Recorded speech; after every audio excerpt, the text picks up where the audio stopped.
கட்டுப்படுத்த முடியாது. அதனால நிச்சயமா எல்லாரும் பெரியவாள பார்த்துட்டு அனுக்கிரகத்த பார்த்துட்டு தான் வருவா.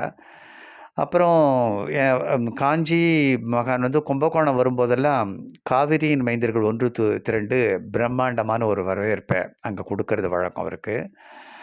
அன்றைய தினம் வந்து கும்பகோணம் நகர்ல வந்து ஒரு ஆலயத்துக்குள்ள எப்பயுமே பெரியவா வந்து எங்கன்னா வெளியூருக்கு போனான்னா, அந்த ஊர்ல என்ன பிரசித்தி பெற்ற ஒரு கோவில் இருந்தா, அந்த கோயிலுக்கு பெரியவா வருவா.